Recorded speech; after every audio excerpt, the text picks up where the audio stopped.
گزر رہا ہے، سب سے پہلے تو آپ کو اس کی مبارکباد، رمضان المبارک کا پہلا جمعہ ہے۔ یہ جو عشرہ گزر رہا ہے یہ رحمت کا گزر رہا ہے، پھر جو آئے گا عشرہ وہ مغفرت کا ہوگا، اس پر بھی تھوڑی گفتگو کریں گے بعد میں۔ پھر جو آخری عشرہ ہوگا وہ جہنم سے آزادی کا ہوگا۔ 10 10 10 کر کے اللہ نے 30 9 کبھی آگے تو یہ جو عشرہ گزر رہا ہے یہ رحمت کا گزر رہا ہے، اور یہ مہمان بڑی تیزی سے ساتھ رخصت ہو رہا ہے، اور میں سمجھتا ہوں یہ سب آثار قیامت ہے، ورنہ آپ کو بھی اچھی طرح معلوم ہوگا کہ شروع کے جو روزے ہوتے تھے وہ جلدی گزرتے نہیں تھے۔ ایک روزہ آتا، 2 روزہ آتا، 3 بڑا بھاری پڑتا تھا۔ ہمارے اپنے بچپنے میں تھوڑے بڑے ہوئے اس کے بعد بھی کی، پھر اس کے بعد جب 15 روزے گزر جاتے تو بڑی تیزی کے ساتھ گزرتا تھا۔ لیکن جو کنڈیشن 15 روزے کے بعد کی پچھلے زمانے میں تھی، گزشتہ زمانے میں، وہ ہم دیکھ رہے ہیں کہ ابھی شروع پہلے رمضان سے ہی شروع ہو گئی ہے۔ گزرنے کی تیزی کے ساتھ گزرنے کی جو کنڈیشن ہے وہ پہلے 15 رمضان کے بعد تھی، اب یہ پہلے رمضان سے گزر رہی، یہ آثار قیامت ہے۔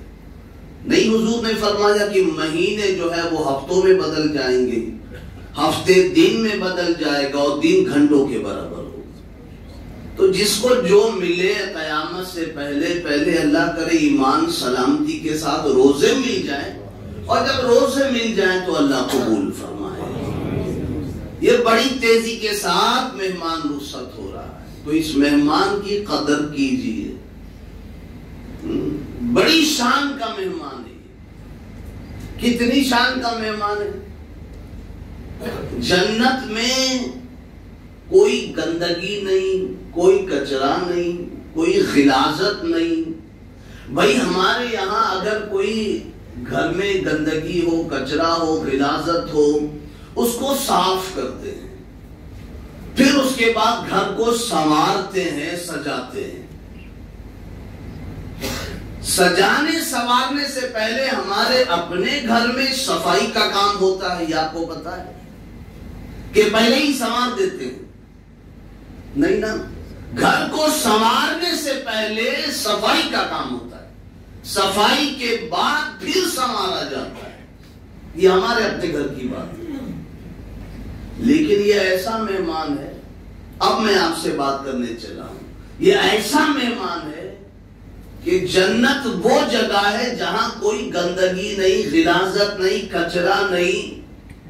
وہاں تو یہاں تک فرمایا گیا ہے کہ جنتیوں کو بول و براز بھی نہیں ہوگا، پیشاب پخانا جسے کہتے ہیں نا، بول و براز اوپر سے چلا جائے گا، یہ کیا بات ہوگی؟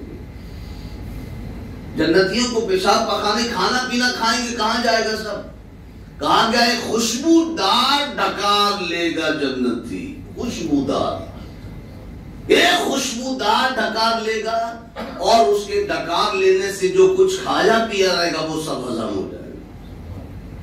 وہاں کوئی بولو براز نہیں، اتنی ستھری جگہ ہے جنت، اتنی صفائی ہے جنت کہ بولو براز تک نہیں، گندگی، غلاظت، کچرا تو دور کی بات ہے۔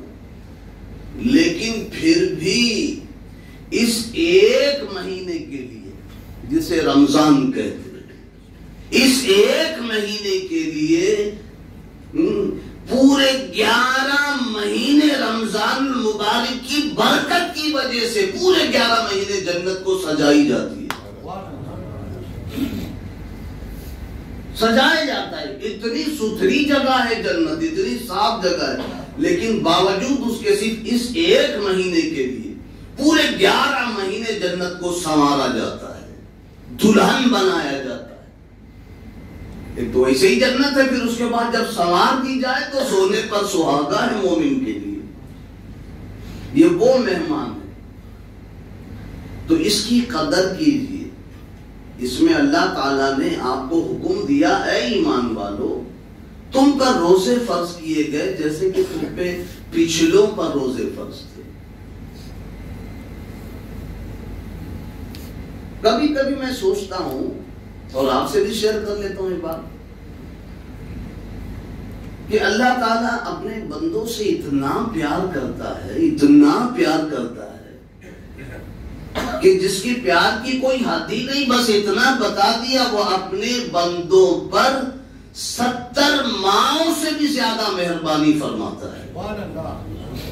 ہماری ماں ہم پر کتنی مہربان ہے وہ ہم سب کو معلوم ہے۔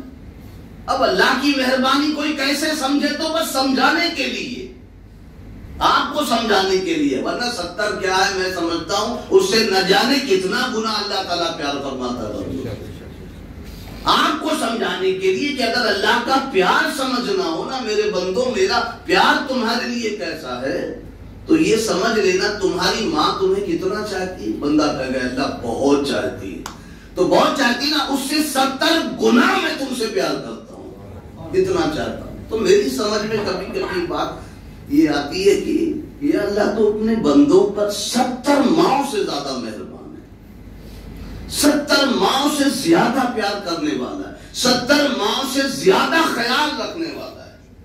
لیکن ماں کی حالت کیا ہوتی ہے؟ اپنے کسی بھی بچے کو ایک وقت بھی بھوکا نہیں دیکھنا چاہتی، ایک وقت بھی پیاسا نہیں دیکھنا چاہتی۔ کوئی ماں اپنے بچے کی بھوک پیاس مٹانے کے لیے کیا کیا جتن کرتی ہے اور کس کس مرحلے سے گزرتی ہے نا، یہ ایک ماں ہی جانتی ہے۔ وہ سارا کام کاج چھوڑ کے بچے کو فوراً دودھ پلاتی، بڑے سے بڑا کام رہنے دو۔ جب بچہ روتا ہے نا بھوک سے تو شوہر کو بھی خاطر میں نہیں لاتی، یہ چپ بیٹھو میرا بچہ رو رہا ہے بعد میں بات کرنا، بچے کے آگے شوہر کو بھی نہیں گنتی، میں اپنے بچے کو پہلے دودھ پلا دوں۔ تو بچے کی بھوک پیاس کو مٹانے کے لیے ایک ماں کن کن مرحلے سے گزرتی ہے وہ تو ماں ہی جانتی ہے۔ وہ نہیں چاہتی میرا بچہ ایک وقت بھی بھوکا رہے، ایک وقت بھی پیاسا رہے۔ تو جو ماں ایک وقت بھی بچے کی بھوک پیاس نہیں دیکھ سکتی، نہیں دیکھتی، تو ماں سے بھی 70 گنا زیادہ اللہ چاہ رہا ہے۔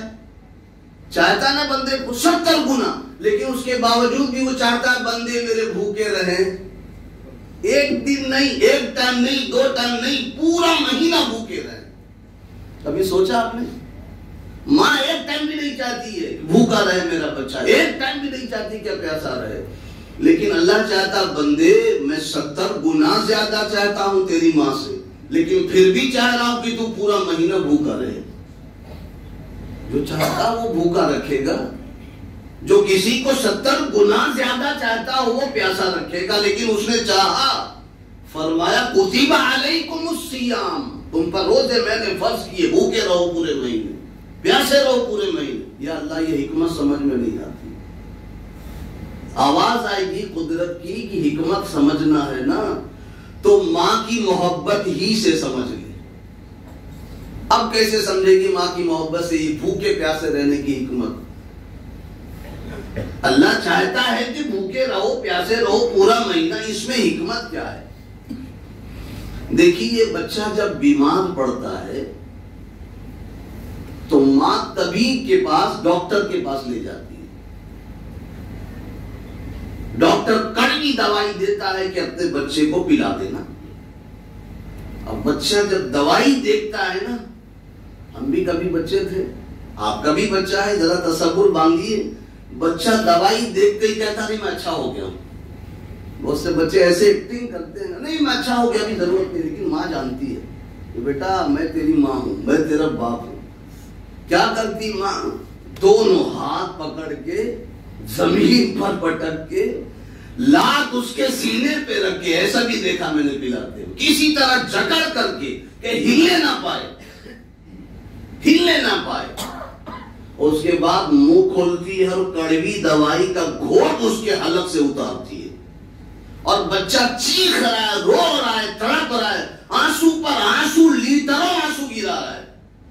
تو میں اب آپ سے پوچھتا ہوں، وہ ماں جو کبھی اپنے بچے کے آنکھ میں ایک قطرہ بھی آنسو برداشت نہیں کرتی، وہ باپ جو باپ چاہتا ہے کہ میرے بچے کا آنسو بہے اس کے پہلے میں اپنا پسینہ بہاؤں. کوئی ماں باپ نہیں چاہتے کہ اس کے بچے کے آنسو نکلے. لیکن یہ کیسی ماں ہے، پٹک رہی ہے، پکڑ رہی ہے، جکڑ رہی ہے، پھر اس کے بعد منہ میں دوا ڈال رہی ہے، دیکھ بھی رہی کہ میرا بچہ رو رہا ہے، تڑپ رہا ہے، آنسو نکال رہا ہے. تو کیا ماں اتنی ظالم ہو چکی ہے، اتنی سفاک ہو چکی ہے کہ اتنے سارے آنسو بھی اس کو نظر نہیں آ رہے؟ الٹا وہ مسکراتے رہتی ہے. جیسے جیسے دوا حلق میں جاتی ہے نا وہ مسکراتی ہے. ماں کیا کرتی ہے؟ مسکراتی رہتی ہے. اس کی مسکراہٹ کے پیچھے ایک راز چھپا ہوتا ہے. آنسو نظر نہیں آتا اس وقت بچے کا. وہ مسکراتی اس لیے ہے کہ جیسے جیسے حلق میں دوا اترے گی میرے بچے کو شفا ملتی جائے گی. اس کو اس وقت آنسو نظر نہیں آتا، جبکہ ہر ماں کو بچے کے آنسو ہمیشہ دکھائی دیتے. بلکہ آنسو نہیں بھی نکلتا ہے نا، ماں سمجھ جاتی بیٹے کچھ تو بات ہے. اللہ جن کے ماں باپ ہیں سلامت ان کو رکھے. یہ وہی سمجھ سکتا، جس کے نہیں ہے نا وہ یاد کرتا ہے کہ یار کوئی تو تھا میری زندگی کی، میرا چہرہ پڑھ کر سمجھ جاتا تھا بیٹے کیا ہوا ہے، کچھ ہے تو بتا. وہ صرف ماں کی ساتھ ہے. ماں ایک آنسو بھی برداشت نہیں کرتی، لیکن اس وقت دوا پلاتے وقت دنا دن روئے جا رہا بچہ، آنسو پر آنسو بہا رہا، لیکن اطمینان میں ہے ماں. کیوں؟ کہ جیسے جیسے دوا حلق میں اترے گی نا اس بچے کو شفا ملتی جائے گی اور اس کا جسم مضبوط ہوتا چلا جائے گا، ایمونٹی پاور مضبوط ہوتا چلا جائے گا، بیماریوں سے لڑنے کی شکتی اور طاقت آ جائے گی. یہی سوچ کے ماں خوش ہوتے رہتی، آنسو کی پرواہ نہیں کرتی. پھر بالکل اسی طرح اللہ نے فرمایا بندے تو بھوکا رہے، تو پیاسا رہے. یا اللہ میں بھوکا رہوں پیاسا رہوں، 70 ماہ سے زیادہ تو چاہتا ہے. ایک ماں ایک ٹائم کی بھوک پیاس برداشت نہیں کرتی. یا اللہ تو چاہ رہا میں بھوکا رہوں پورا مہینے، میں پیاسا رہوں. ہاں بندے پورا مہینے رہے. کیوں؟ اس لیے کہ لعلکم تتقون، تاکہ تیری روح مضبوط ہو جائے. ماں دوا ڈیلتی ہے روتے ہوئے بچے کو چھوڑ کر. کیوں ڈیلتی ہے؟ تاکہ جسم مضبوط ہو جائے. اللہ نے مہینے بھر بھوکا پیاسا رکھا بندوں کو. کیوں؟ تاکہ لعلکم تتقون، تاکہ بندے تیری روح مضبوط ہو جائے، تقوی کا نور تجھے ملے. لعلکم تتقون. بھوکے پیاسے رہنے سے بھی کوئی روح مضبوط ہوتی ہے؟ سوال یہ پیدا ہوتا ہے نا. چلیے اب میں اس کا جواب دے دیتا. بھوکے پیاسے رہنے سے بھی کیا روح مضبوط ہوتی ہے؟ تو اس کا جواب بڑی آسانی سے سمجھ لیں. پہلے ہمارے جو ہے نا وہ 2 دشمن ہیں. ایک چھوٹا دشمن ہے، ایک بڑا دشمن ہے. چھوٹے دشمن کا نام شیطان ہے اور بڑے دشمن کا نام، جی صاحب بہت اچھا پہچانا آپ نے. امید ہے کہ آپ کو جواب بھی مل گیا ہوگا. جو لوگ سوال کرتے ہیں نا کہ رمضان المبارک میں شیطان تو بند کر دیا جاتا ہے، شیطان تو قید کر لیا جاتا، پھر بھی لوگ گناہ کیوں کرتے ہیں؟ شیطان بہکاتا ہے تب نہ بندہ کہتا میں گناہ کرتا ہوں. تو شیطان تو پورے مہینے قید ہے، پھر بندہ کیوں گناہ کرتا ہے؟ تو چھوٹا شیطان قید ہوا ہے، چھوٹا دشمن قید ہوا ہے، بڑا دشمن قید نہیں ہوا جسے نفس کہتے ہیں. یہ کتنا بڑا دشمن ہے اندازہ لگائیں گے آپ؟ چلیے بتاتا ہوں. شیطان کو شیطان بنانے والا ہی یہی دشمن ہے جسے نفس کہتے ہیں. سوچئے جو فرشتوں کا معلم رہا ہو، جو فرشتوں کا معلم رہ کر کے 6 کروڑ برس عبادت کر چکا ہو، جب اس پر یہ نفس حاوی ہو سکتا ہے تو ہم کس کھیت کی مولی ہیں؟ ہماری عبادتیں کتنی 6 سال بھی کنٹینیو نہیں رہتی. کنٹینیو اگر سمجھے تو کبھی پڑھ لی کبھی نہیں پڑھی. عبادت کا مطلب صرف نماز نہیں، عبادت کا مطلب اللہ کا ہر فرمان ماننا. عبادت مانے کیا ہوتا ہے؟ صرف سجدہ. عبادت عبد سے بنا ہے. عبد کے معنی ہوتے بندہ. تو عبادت کا مطلب کیا ہوا؟ وہ انسان جو میرے فرما برداری و بندگی میں زندگی بھر رہے اسے کہتے ہیں عابد۔ صرف سجدہ کرنے والے کو عابد نہیں کہیں گے، عبد کے معنی بندہ جو زندگی بھر اللہ کا بندہ رہا ہو اس کو کہیں گے عابد۔ تو ہماری عبادت کیا 6 کروڑ برس کے آگے؟ کسی نے 600 کروڑ برس لکھا ہے۔ جو فرشتوں کا معلم استاد رہ چکا ہو اس کو بھی اگر کسی نے زیر کیا ہے، کسی نے مات دیا ہے تو وہ ہے نفس۔ اس کا نفس ہی تو تھا جس نے کہا تھا خلقتنی من ناری وخلقتہ من طین، میں اس کو سجدہ کروں گا، مجھ کو آگ سے بنایا، اس کو مٹی سے بنایا، میں کروں گا سجدہ۔ یہ میں اندر سے کہنے والا کون تھا؟ یہ اس کا نفس تھا۔ سوچئے جس نے اتنے بڑے عابد کو نہیں چھوڑا کتنا بڑا دشمن ہوگا وہ نفس۔ تو چھوٹا دشمن ابھی قید ہے، بڑا دشمن نہیں۔ اس کو کیوں چھوڑا ہے اللہ نے؟ اس کو قید کیوں نہیں کیا جی؟ اس کو اسی لیے قید نہیں کیا جسے نفس کہتے ہیں کہ بندے تو اس پر اگر کنٹرول کر لے گیا تو فرشتوں سے بھی بڑا مقام تجھے دے دوں گا۔ جی صاحب، عام فرشتوں سے، جبرائیل اور میکائیل اور اسرافیل اور بڑے بڑے فرشتوں سے نہیں، عام فرشتوں سے بھی مقام اس کا بڑا کر دوں گا جو نفس پر کنٹرول کرتا ہے۔ اسی لیے تو اللہ والوں کا مقام عام فرشتوں سے بڑا ہے۔ کیوں؟ اس لیے کہ وہ نفس پر کنٹرول کیے رہتے ہیں۔ نفس ہوتا ہے ان کو بھی لیکن کنٹرول کیے رہتے ہیں۔ تو یہ اللہ والوں کو تو 12 مہینے کا معاملہ تھا، ہمیں 1 مہینے کے لیے صرف کنٹرول کرنا ہے۔ جب 1 مہینے کے لیے کنٹرول کر گئے نا اس نفس پر تو اللہ اس کی برکتوں سے 11 مہینوں پر بھی کنٹرول رکھے گا۔ اور میں نہیں سمجھتا کہ جو اس مہینے گناہ کرنا نہ چھوڑے پھر وہ اور کسی مہینے میں چھوڑ دے۔ یہ بات اچھی طرح سمجھ لو، جو اس مہینے گناہ کرنا جس سے نہیں چھوٹتا نا تو پھر وہ اور کسی مہینے میں گناہ چھوڑ دے، یہ میں مان نہیں سکتا۔ یہ مہینہ ٹریننگ کا ہے، نیکیوں کی طرف بڑھنے کا، اور اسی لیے تو کہا گیا بندہ جو بڑھے گا نیکیوں میں کیسے اس مہینے؟ اللہ نے فرمایا میں لاؤ فرض کو 70 کے برابر کر دیتا ہوں تو بندہ فرض میں بھاگ کے آئے گا۔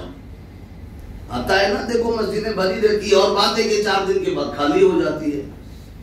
جی صاحب، تراویح میں دیکھو ایسا لگ رہا تھا کہ پورا محلہ طوفان امٹ آیا ہے پہلی تراویح میں۔ اب آہستہ آہستہ اوپر بھی خالی ہو رہا ہے، پھر خالی ہو جائے گا۔ یہ آپ کا نفس آپ پر کنٹرول کیا ہوا ہے، آپ نے اپنے نفس پر کنٹرول نہیں رکھا ہے۔ اگر نفس پر کنٹرول ہوتا نا تو جو چاند رات میں تراویح کی حالت تھی نا وہ پھر عید کی چاند رات تک رہتی۔ اس کا مطلب یہ کہ نفس نے آپ پر کنٹرول کیا ہے، آپ نے نفس پر نہیں۔ یہ ہر سال کا رونا ہے، کوئی نیا رونا نہیں ہے بابا۔ شروع میں صفحے خود زیادہ رہتی، پھر کم ہوتے ہوتے پھر ایک وقت وہ بھی میں نے دیکھا ہے کہ نیچے سے اعلان ہوتا حضرات پیچھے جگہ خالی ہے، نیچے آ جائیے۔ جی صاحب، یہ ہوتا ہے شروع کے رنگ اور آخر کے 2 شام۔ آپ کو ابھارا گیا ہے کہ فرض کو 70 فرض کے برابر کر دوں گا اور نفل کو فرض کے برابر کر دوں گا۔ یہ ابھارنے کے لیے تو آپ کو بلانے کے لیے آپ آؤ کیسے بھی کر کے۔ اس میں اس کا مطلب یہ ہو گیا کہ آخرت کا سامان بہت سستا ہو جاتا ہے۔ لیکن ایک بات اور بھی ہے، رمضان میں آخرت کا سامان سستا تو ہو جاتا ہے پر دنیا کا سامان مہنگا ہو جاتا ہے، اور جتنے کچرے ہیں سب اسی مہینے نکالے جاتے ہیں، خوب بے خوب بنایا جاتا ہے لوگوں۔ جتنا کچرا اچرا کپڑے سے لے کر کے، فروٹ سے لے کر کے، کھانے پینے سے لے کر کے، الا ماشاءاللہ کسی کی نیت اچھی ہو تو، ورنہ زیادہ تر یہی حال ہے۔ جتنا کچرا ہے اس مہینے نکالو اور مہنگا کر کے نکالو۔ کوئی پوچھے بھائی رمضان ہے بھائی اس میں نہیں کمائیں گے تو کس میں کمائیں گے؟ ارے کماؤ نا بابا، روکا کس نے؟ لوٹنے کے لیے نہیں کہا گیا کہ گندا مال دے کر کے آپ پیسہ زیادہ لو۔ گٹیا مار دو پیسہ پورا لو آپ. کمائی کس کام کی؟ مسجدوں میں جو کھجوریں جاتی ہے، تھوڑا اس پر بھی کہہ دوں تو زیادہ اچھا ہے. مسجدوں میں جو کھجوریں باکس در باکس آتی ہے، کبھی ہاتھ لگا کے دیکھو جو یہاں کھجور کے ماہرین بیٹھے ہوں گے جن کو پتا ہوگا. کھجور ہر کسی کو ایسا نہیں کہ نہیں پتا، کچھ ہے جن کو پتا ہے کھجور کیسی ہونی چاہیے. کھجور کی کوالٹی کی صحیح پہچان کیا ہے؟ ہاتھ میں لو تو اس کو پپڑی نہیں نکلنا چاہیے. جو پپڑی بولتے ہیں نا، پپڑی نہیں نکلنا چاہیے. پپڑی ہے تو مطلب یہ کہ ایکسپائر ہونے والی ہے. تو اب اس کو کیا کرے؟ بولے لاؤ مسجد میں دے دیتے ہیں. کیا کرے؟ بولے لاؤ. اور بیچارہ اللہ کا بندہ جو پیسہ دیتا ہے کھجور والے لوگوں کو دیتا ہوگا، جب مسجدوں میں باکس پہنچا دو، وہ تو بیچارہ پیسہ دے دیا اس نے. تو ذمہ داری کس کی بنتی ہے؟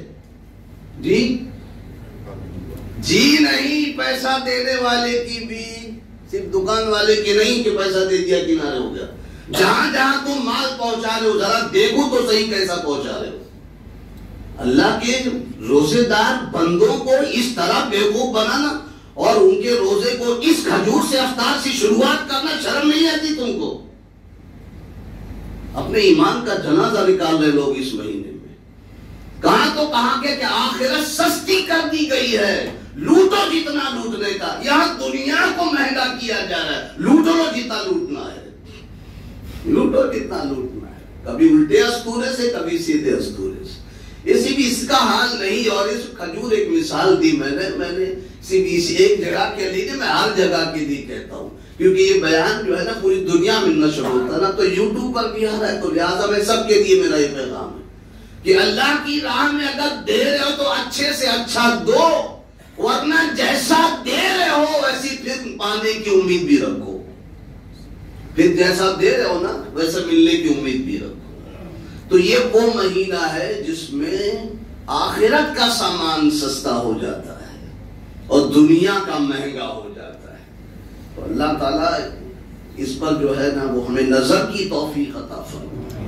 تو میں عرض کرنے چلا تھا آخری بات کہ روزے بھوکے پیاسے رہنے سے کیا تقویٰ کا نور ملتا ہے؟ کیا روح مضبوط ہوتی ہے؟ یہی سے چلا تھا نا. تو روح مضبوط ہوتی ہے بابا. کیوں؟